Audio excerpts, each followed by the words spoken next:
Al filo de la realidad, de la realidad, de la realidad.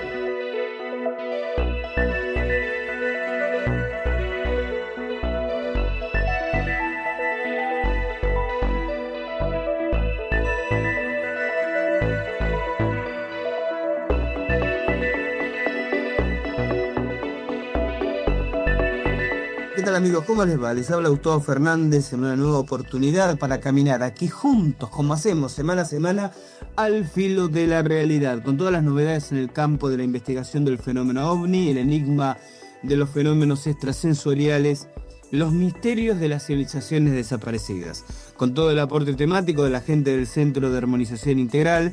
En la coordinación periodística ya está trabajando activamente Quique Marzo, Quique atendiendo también los teléfonos de aquí de LT14, donde estamos haciendo en vivo y en directo, como se solía decir antes, esta edición de Al Filo de la Realidad. Los teléfonos de LT14 para los amigos que llaman fuera del departamento Paraná, discar previamente la característica 043. Oportunidad también para saludar a los amigos de las 29 emisoras de 5 provincias argentinas y de la red de emisoras Iris de la República del Ecuador, que en distintos días y horarios reciben esta edición de Al Filo de la Realidad. En la coordinación técnica hoy, al mando de los controles, Juan Ignacio Mundani. En la locución comercial, la señora Marilyn Calandra, de un programa que tiene mucho material, que inclusive quedó pendiente de nuestra edición de la semana pasada.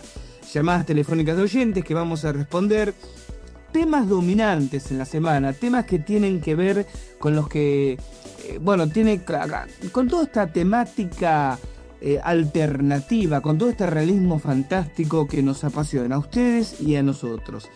Yo siempre digo que uno tiene que desarrollar la capacidad, la picardía quizás, ¿no? La habilidad de saber leer entre líneas para descubrir dentro de los noticieros, en los periódicos, tanto los regionales como los nacionales, las pequeñas noticias que reflejan que convivimos con una realidad insólita. Más allá de cuando lo mistérico, lo enigmático, ocupa un lugar dominante en las páginas de las revistas o de los periódicos, a veces es interesante saber leer el doble sentido que tiene este deambular al filo de la realidad. Digo esto porque hubo varios casos de este tipo durante la semana que está muriendo, donde noticias aparentemente perdidas en el fárrago informativo cotidiano pueden ser rescatadas con una lectura distinta. Pero como al mejor cazador se le escapa la liebre, reconozco que a mí también esta semana casi se me escapa una noticia más que importante para comentar con ustedes. Una semana atrás, si esto especialmente es válido para los oyentes de nuestro país, no así obviamente para los amigos ecuatorianos, pero de todas maneras, amantes de lo insólito, esto también les interesa. Una semana atrás, una dilatada extensión de nuestro país sufrió un apagón de energía eléctrica. 1,5 millones de argentinos de varias provincias quedaron sin luz durante varias horas por un fenómeno que en principio no tuvo una explicación coherente. Consultados técnicos nacionales en la especialidad, se dijo que el corte colectivo que había abarcado parte de la provincia de Santa Fe, al oeste de la provincia de Santa Fe, sur de la provincia de Córdoba, parte de San Luis, norte de La Pampa, inclusive se habría extendido hacia el noroeste de la provincia de Buenos Aires y con algunas ramificaciones, con algunos tentáculos en algunas localidades muy próximas al Gran Buenos Aires. Esto que cubrió 1,5 millones de hogares, dejándolos sin luz durante 3 horas. Se habría dicho que se debió a que ciertas líneas habían sido retiradas de servicio para efectuar ciertas reparaciones, y entonces las líneas sustitutas, ante una demanda, ante una exigencia que iba más allá de su deambular, de su necesidad cotidiana, se vieron sobrecargadas y se fundieron. Lo que yo leí en su momento, pero no le di una exagerada importancia, quizás porque a veces este contacto cotidiano con lo desconocido puede terminar por fatigarnos, y entonces nos quita la capacidad de discernir lo mistérico de lo real todos los días. Es cuánto que demoraron los organismos oficiales en dar una respuesta que tendría que haber sido la que en primer lugar casi inmediatamente se instrumentara a pedido de los medios de opinión que así lo requirieron. Esta explicación, y uno estaría tentado en pensar en otra palabra que también empieza con la sílaba ex, o quizás esta excusa dada a los medios de difusión, de que se estaban reparando ciertas líneas y que, bueno, que como se retiraron de servicio unas líneas, se sobrecargaron otras y de ahí el corte colectivo. Se tardó casi 12 horas, 14 horas en implementar. Una explicación que tendría que haber sido automática, que haberse dado inmediatamente sobre el vamos. Pero esto igual quizás no bastaría para abonar la teoría de lo insólito, no porque se estén cortando las luces de una o más provincias, uno necesariamente tiene que pensar que está pasando algo raro, porque de lo contrario queríamos una especie de paranoia, donde terminamos viendo un fantasma debajo de cada mueble del living. E inclusive yo recuerdo que el lunes pasado, este lunes que acaba de transcurrir, yo estaba en una localidad al norte de la provincia de Santa Fe, en San Justo, junto con mis buenos amigos Pimi Oliva y Susana Torelli, conductores de un programa televisivo que pega mucho en el norte de la provincia, con cierto estilo. Pimi también directivo de FM 104, una radio de San Justo con amplia cobertura en todo el norte, que además retransmite El Filo de la Realidad. Y cuando estábamos charlando en los instantes previos al programa, cuando se estaban ambientando las cámaras de televisión y los técnicos corrían de un lado para el otro, mientras hablamos de Bueyes Perdidos, Pimi me tira la pregunta del millón. Me dice, ¿qué piensas de este apagón? El de ayer, el de hace unas horas atrás. Entonces yo le digo, mirá, pienso, qué sé yo, lo que dicen los técnicos macedonios, ¿no? Que aparentemente fue una sobrecarga de ciertas líneas debido a que otras salieron de servicio para efectuar reparaciones. Ojo, me dice Pimi, investigalo mejor, porque ¿vos te diste cuenta cuánto demoraron en dar la explicación oficial? No, le digo, no, la verdad que no tengo idea. Me dice, más de 12 horas. Me dice, investigalo porque lo que yo sé, me dice, es que algunos abonados nuestros, de nuestro servicio de radio, decía él, también se vieron afectados por este corte en algunas localidades cercanas a San Justo, y buscando los antecedentes del caso, nadie tiene realmente una explicación técnicamente válida para aclarar qué es lo que pasó. Me decía Pimi Oliva, quizás sea una excusa eso de la línea que salió de servicio porque estaba en reparación. Investigá que tiene que haber algo más. Honestamente, me pongo la mano en el corazón y sé que, bueno, en horas más, cuando esté nuevamente visitando San Justo, dado que el próximo lunes, ya en horas más, estoy dictando una charla precisamente sobre el tema sectas y satanismo, y estoy totalmente seguro que lo primero que voy a tener que soportar cuando ponga el pie en San Justo son las cargadas, las bromas de Pimi en este sentido. Yo pensé que Pimi estaba exagerando un poco la nota, que estaba, bueno, que la cosa pasaba un poco por ver lo enigmático, donde quizás había simplemente una lamentable confluencia de causas naturales.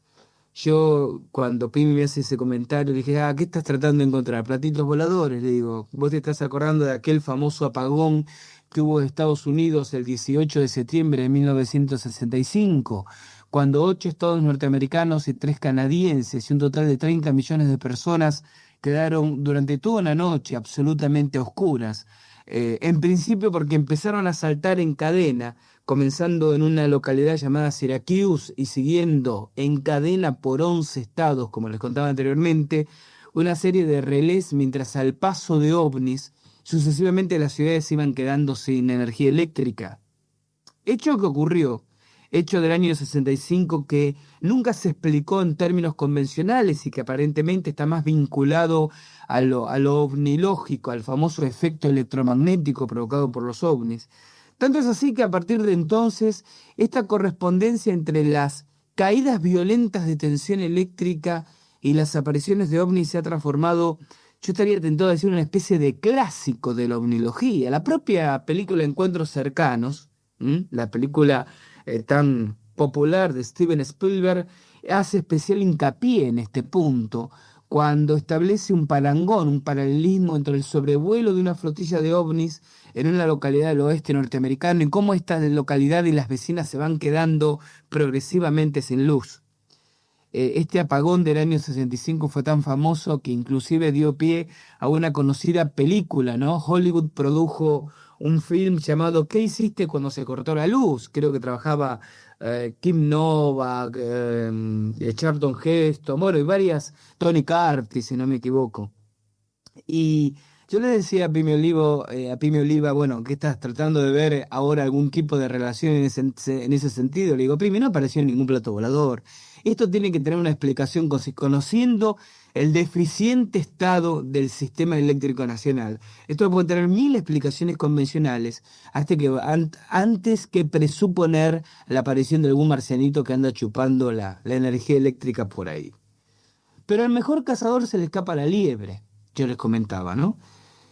Y el día miércoles estaba cómodamente sentado en una confitería del centro correntino, haciendo tiempo para un programa de televisión, uno de los que frecuentemente hago en la ciudad de Corrientes, cuando hojeando los diarios del día, me encuentro que en Bahía Blanca, Tres Arroyos, Peguajó y en Santa Rosa, provincia de La Pampa, en las primeras horas de la madrugada del lunes, uno estaría tentado a decir en la trasnoche del domingo, uno estaría tentado a decir, a la misma hora en que se produjo este corte de luz, se observaron ovnis. Un cable de agencia Telam cuenta que decenas de miles de personas en esas localidades narran el paso de un objeto que se dirigía desde el punto cardinal sudeste hacia el noroeste, es decir, uno estaría tentado a decir, atravesando la médula del apagón, atravesando la médula de la mancha geográfica que se quedó sin luz, descrito como una gran hamburguesa de colores verdes, celestes, blancuzcos, girando a blancos, amarillentos y rojizos, desplazándose por momentos en línea recta, por momentos permaneciendo estático, por momentos zigzagueantes.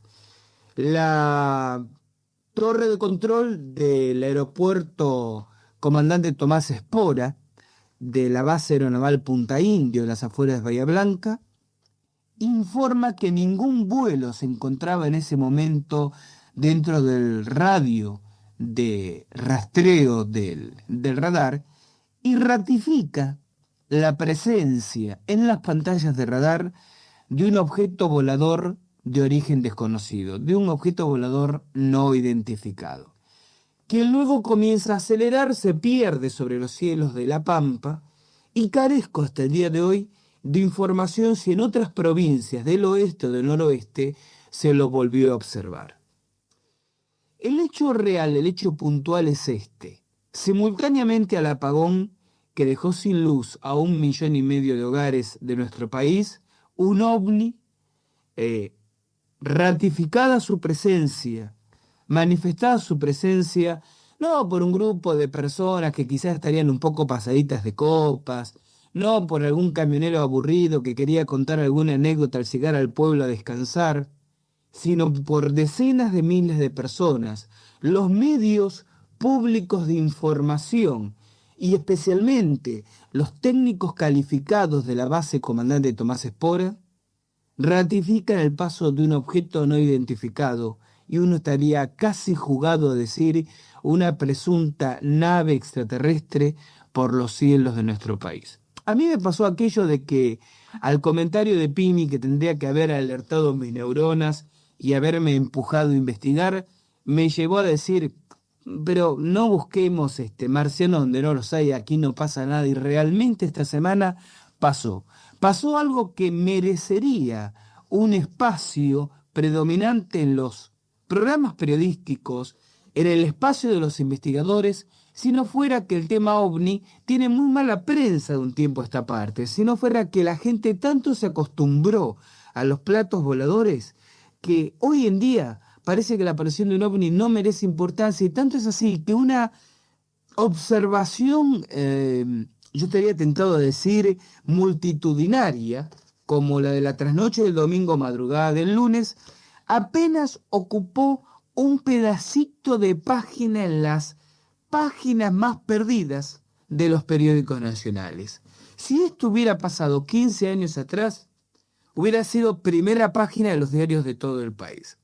Pero claro, era como que los ovnis ya no son noticia, entonces la noticia se pierde en el interior de las páginas entre, qué sé yo, grandes, supuestamente grandes novedades deportivas, chismes varios de artistas locales, etcétera, etcétera, etcétera. La noticia insólita de la semana fue un gran apagón provocado aparentemente por el paso de un objeto volador no identificado. Un argumento más, una anécdota más para los que nos alegramos, nos enriquecemos con esta presencia permanente reiterativa, aún a caballito de quienes dicen que con el tema de los ovnis no pasa nada, semana a semana. Vamos a un tema musical, cuando regresemos tenemos más Al Filo de la Realidad.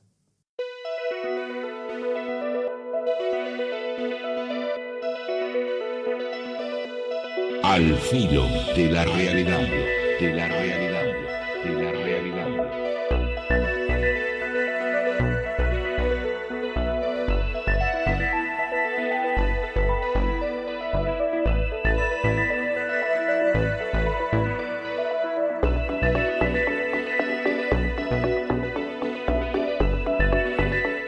Recuerden que este es el último programa Al Filo de la Realidad.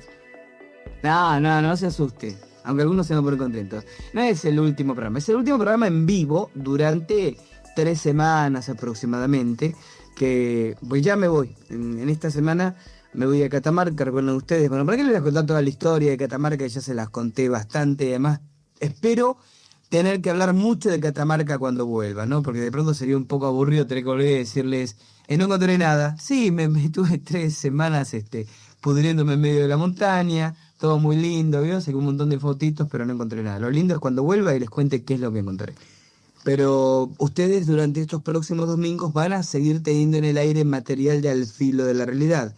¿Qué es lo que van a tener? Material grabado. Esto es un poco obra de la muy buena voluntad de Quique Marzo, que va a compilar materiales interesantes de los programas más interesantes y va a estar poniéndolo en el aire semana a semana. Cuando yo vuelva de Catamarca, vuelvo a sentarme en este micrófono un poco incómodo, ¿no? Ante este micrófono, y retomamos el contacto que habíamos perdido. Un poco lo que le dije en alguna oportunidad. Me gustaría que estos domingos que está el programa en el aire grabado, ustedes se den el gusto de seguir escuchándolo. Va a ser quizás el apoyo que ustedes pueden dar a esta expedición en la que estoy comprometido. El hecho de seguir compartiendo, seguir vivenciando, yo estaría tentado de decir afectivamente, la razón de ser de domingo a domingo, ¿no? El programa Al Filo de la Realidad. Yo sé que si estoy allá y ustedes están acá escuchándome, aunque sea en grabación, de alguna manera están junto a mí en esta experiencia que voy a emprender. Así que este es el último programa en vivo hasta que vuelva, calculo por 3 semanas, y después, bueno, supongo que las grandes novedades me daré el gusto de contárselas personalmente. Tengo algunas llamadas de oyentes. Esta llamada, bueno, no sé de quién es, un llamante, un oyente anónimo, el nombre por lo menos, sé a quién dirigirme, que pregunta, ¿hay paquetes de memoria en el Palacio de Linares en España? ¿Se acuerdan la anécdota del Palacio de Linares en Madrid? La cuestión de 2 años atrás. Se armó un flor de tole, ¿no? Se decía que había fantasmas, que se habían obtenido registros psicofónicos espectaculares. Después, aparentemente, la historia se cayó por su propio peso, porque se decía que la doctora en psicología que estaba al frente de las investigaciones no era tal doctora en psicología, era una especie de psicóloga trucha, y entonces el asunto no quedó en la nada.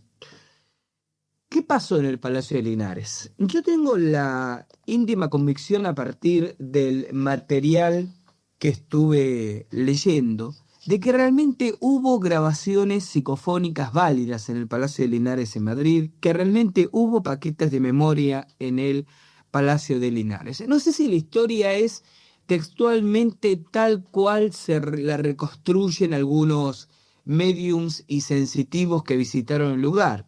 En el contexto, decir que en ese palacio vivía un matrimonio, el marqués y la marquesa de Linares, que tenían una hija adoptiva y que esta hija adoptiva se habría enamorado de su padre adoptivo y que el padre adoptivo se habría enamorado de la hija adoptiva, pero obviamente el tipo de relación, y ubíquense más a mediados del siglo pasado, hacía esto como algo absolutamente execrable para las normas de la sociedad.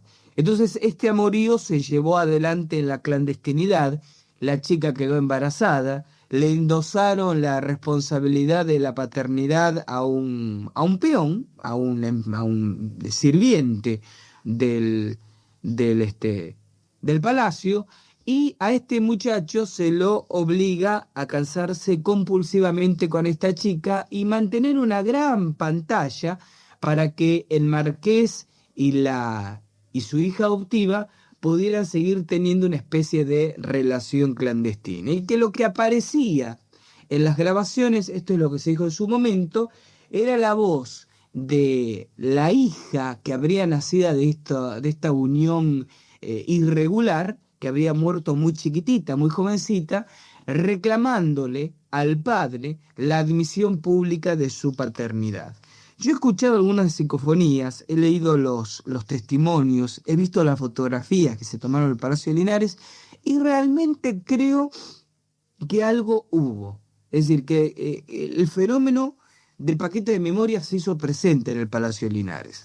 El hecho de que la responsable no de la investigación, porque distintos grupos participaron en la investigación del Palacio de Linares, yo en realidad diría la responsable de hacer pública la historia del Palacio de Linares, terminara, como decimos en buen romance en Argentina, terminara en Gallola, es decir, terminara en la cárcel por apropiación indebida de títulos y honores, es decir, por hacerse pasar por una profesión de la cual no tenía ninguna responsabilidad en absoluto, no le quita credibilidad a los fenómenos que en última instancia esta mujer quizás trató de explotar. ¿Y por qué acentuó el quizás? Porque yo estuve siguiendo el caso muy de cerca, inclusive a través de periódicos madrileños que tuve la oportunidad de recibir, y nunca me quedó muy en claro qué fue lo que pasó con esta supuesta falsa psicóloga. Es decir, primero se le adjudicó haber sido responsable de presentarse con un título del cual carecía en absoluto, pero todo a estar de denuncias que particulares habían hecho. Nunca hubo una investigación oficial, por lo menos recuerdo el diario El País de Madrid, nunca, que fue el que estuve siguiendo prácticamente día a día, nunca reflejó una investigación oficial, en el sentido de si realmente el número de matrícula y el diploma que exhibían esta mujer eran truchos o no eran truchos, o era ersatz, como dicen los españoles, ¿no?, que equivale a nuestro argentinismo trucho. Y en segundo lugar, porque el motivo por el cual una semana más tarde de iniciado el escándalo a esta mujer se lo encarcela no es por la exhibición de títulos falsos, sino por la emisión de cheques sin fondos. Y uno, que en esta Argentina de fines del siglo XX se ha acostumbrado a pensar mal y acertar, se hace este cuestionamiento. Hubo muchas voces que se quejaron de la tormenta periodística que se había levantado alrededor del fenómeno del Palacio de Linares, fundamentalmente porque en el 92, es decir, al año siguiente, esto pasa en el 91, ¿no? Entonces, al año siguiente de estos fenómenos, el Palacio de Linares iba a ser ocupado por la Casa de las Américas durante todo el 92 en una gigantesca exposición que acompañara al festejo de los 500 años de colonización de América. Nada podía ser más molesto para la Casa de las Américas que el lugar físico que ellos contrataron durante todo un año como epicentro de sus exposiciones tuviera la mala fama de fantasmas que andarían paseándose por sus pasillos. Entonces uno se pregunta, ¿hasta dónde no se inventó una tendida de cama a la cabeza visible de los investigadores parapsicológicos en el Palacio de Linares, porque decapitando la cabeza se caía toda la estantería, con lo tal de preservar la conveniencia publicitaria de esta exposición madrileña por el festejo de los 500 años, con el desmedro de una correcta y llevadera investigación parapsicológica? Cuando volvamos, más preguntas de oyentes, más al filo de la realidad.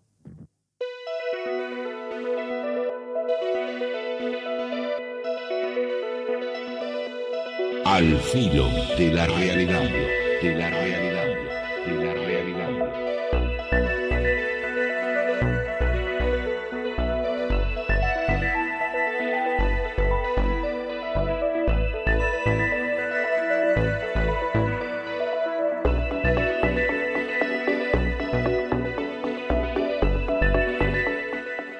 Una llamada de Ariel, él pregunta si la Iglesia Católica le ha hecho modificaciones a la Biblia y qué versión del libro sagrado es la más verosímil.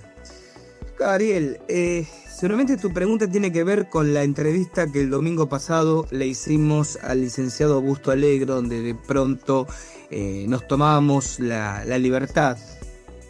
Algún crítico estaría tentado a decir el libertinaje, bueno, pero cada uno piensa lo que quiere. De poner en entredicho algunas históricas y uno estaría tentado a decir tradicionales y arquetípicas afirmaciones bíblicas, ¿no? Supongo que eso dispara preguntas como la tuya. Si la Iglesia Católica le ha hecho modificaciones a la Biblia, estas son muy difíciles de rastrear. Vos fíjate que los originales bíblicos, tanto del Antiguo como del Nuevo Testamento, están escritos en distintos idiomas: hebreo, arameo, griego, después posteriormente latín, luego recién pasan al castellano. Siempre se dice que la versión más fiable es la versión de Casidoro de la Reina, revisada por Cipriano de Valera de 1596. Evidentemente ha habido versiones previas, pero si esas modificaciones son solo adaptaciones, yo diría literarias del texto, es decir, para que sea legible, para que se haga entendible, o implica alguna deformación conceptual, Ariel, es un tema que quizás habría que consultar a los teólogos más que a mí. Si yo no conozco ese tema tan en profundidad, no es por otra parte el análisis hagiográfico, es decir, el análisis de los textos sagrados, eso significa la palabra hagiografía con H adelante, mi especialidad. Sospecho que ha habido modificaciones quizás impuestas por la costumbre. Si a veces se hace pesado leer ciertos párrafos bíblicos porque están escritos en un castellano antiguo, vos fíjate cuánto más difícil e inextricable sería su lectura, Ariel, si se tradujera directamente del arameo al latín, del latín directamente al castellano y permaneciera impoluto al paso de los años. No sé si a partir de ahí se han hecho modificaciones.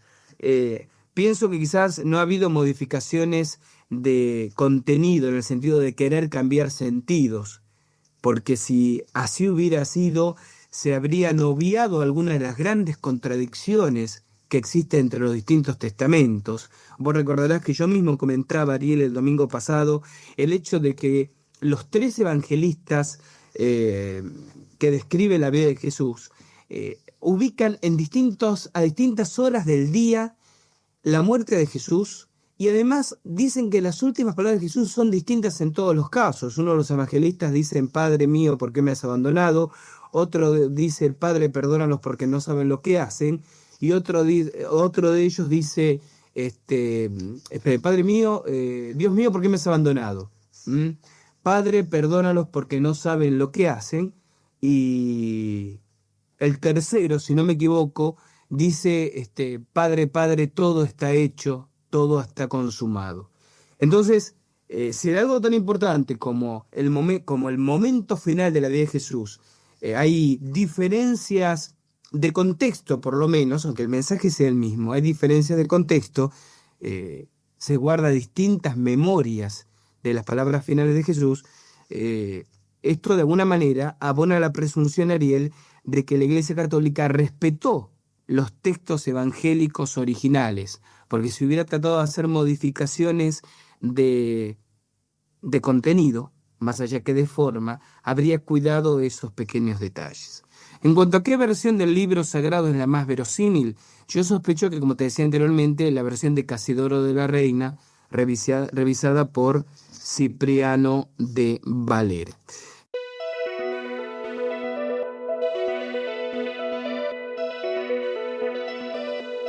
Al filo de la realidad, de la realidad, de la realidad.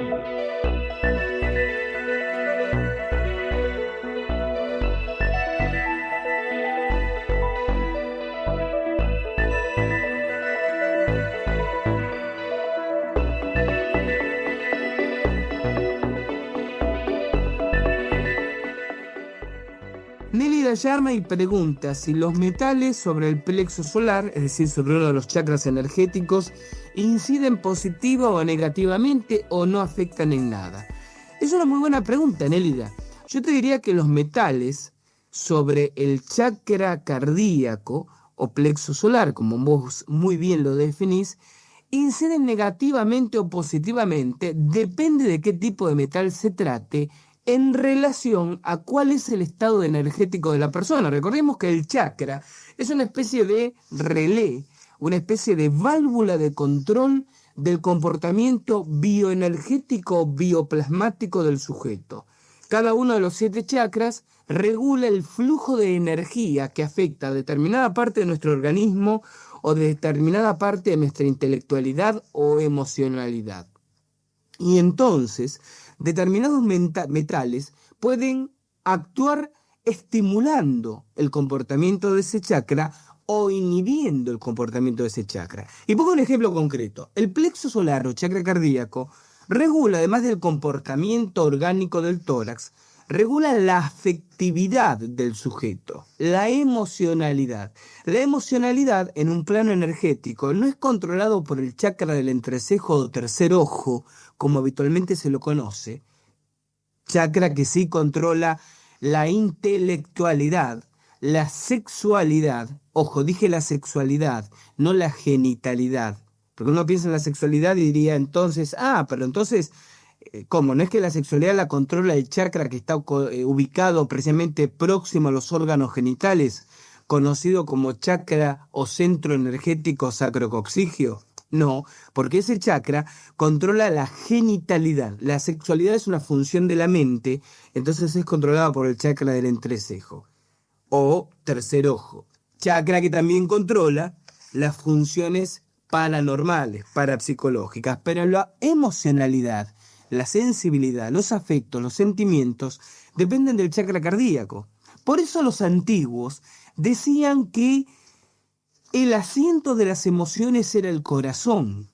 Y nosotros, los contemporáneos, que a veces somos muy brutos, decimos qué cuadrados que eran los antiguos creer que el corazón era el asiento de las emociones. Recuerdo que todavía conservamos históricamente cuando dibujamos corazones atravesados por flechitas para representar el amor, ¿no? Decimos qué cuadrados que eran los antiguos. Que si los afectos y las emociones están alojadas en algún lugar, obviamente estarán alojadas en la mente, en el cerebro, pero el corazón es un músculo, el corazón no puede ser el asiento de las emociones. Sin embargo, a lo que se remitían los antiguos, a lo que se referían los antiguos, no era el corazón físico, no era el músculo cardíaco, sino a su contraparte energética, al corazón energético o plexo solar o chakra cardíaco, asiento de las emociones. Entonces, si en una persona afectivamente bien estimulada nos encontramos equilibrados, en un metal como la plata, como el oro, nos estimulará, y un metal como el plomo nos inhibirá.